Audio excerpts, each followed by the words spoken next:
Voiko riparin käydä, jos ei kuulu kirkkoon? No ilman muuta voi ja oikeastaan kannattaakin käydä, se on mun mielipide. Eli ripari voi käydä ihan kuka vaan ja se on hyvä matka myös miettiä sitten sitä, että mihin kirkkoon tai uskontoon haluaa kuulua vai eikö halua kuulua. Rippikouluhan päättyy aina siihen konfirmaatiojuhlaan, joka on sitten myöskin aina nuorella se kirkkoon liittymisen juhla. Eli siinä vaiheessa sitten, jos nuori ei halua liittyä meidän kirkkoon, niin sitten voi olla toki mukana siinä konfirmaatiossa, kulkea vaikka isosten mukana ja olla sillä tavalla myös osa sitä loppujuhlaa, vaikka varsinaisesti ei kirkkoon liittyisikään siinä hetkessä. Täytyykö liittyä kirkkoon, jos käy riparin? No ei ole pakko liittyä missään tapauksessa, että hyviä kokemuksia saa ihan varmasti joka tapauksessa liittyy riparin jälkeen kirkkoon tai ei. Mutta mä ajattelen, että ripari kannattaa siinäkin mielessä käydä, että sitten sitä voi miettiä vaikka joidenkin vuosien päästä tai vaikka aikuisena, että sitten se ikään kuin se ripari on käytynä ja jos haluaa liittyä sitten myöhemmin kirkkoon, niin sitten voi liittyä, että se voi olla myös semmoinen matka jollekin pitkälle pohdinnalle.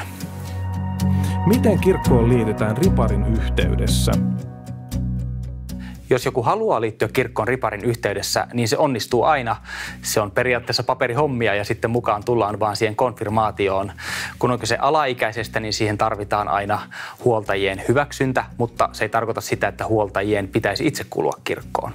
Mutta se siis onnistuu kyllä, jos tällainen kiinnostaa rippikoulun jälkeen. Milloin kaste toimitetaan? Idea on siinä, että se on yhden kerran ihmisen elämässä.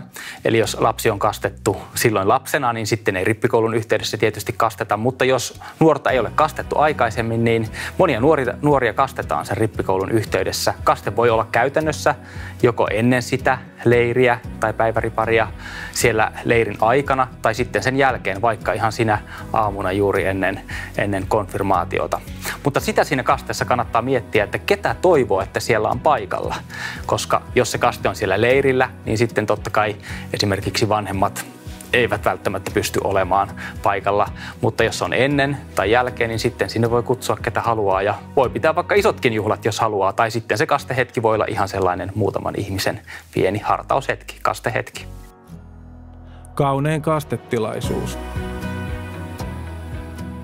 Vaikea sanoa, koska sitä kauneutta on niin monenlaisia. Totta kai olen ollut semmoisissa satojen ihmisten juhlissa, jossa on kaikki suvut ja kaverit ja näin paikalla. Sitten taas jos vaikka ihan 2 ihmistä, niin se voi olla tosi semmoinen intiimi ja sillä tavalla kaunis. Ehkä mä ajattelen sitä kauneutta sillä tavalla, että me ihmiset ollaan erilaisia ja koetaan sosiaalisuus ja estetiikka eri tavalla, niin se kaunis on sitä, kun ihminen saa olla juuri omanlaisessaan kastejuhlassa. On se sitten ihan millainen tahansa, niin siitä syntyy se kauneus, että näkee, että nyt on mietitty, että mikä on juuri minun näköistä. Kuka kummiksi? No, meidän kirkossa on sellainen ajatus, että yksi kirkkoon kuuluva kummi pitäisi olla joka kerta jokaisella lapsella tai nuorella tai aikuisella, minkä ikäinen se kastettava onkaan. Eli yksi kirkkoon kuuluva kummi.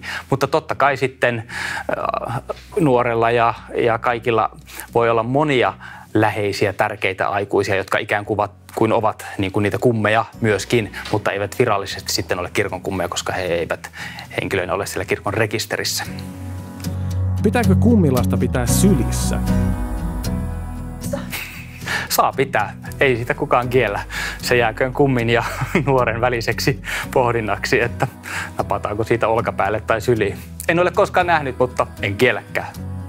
Mitä pitää osata, kun tulee riparille?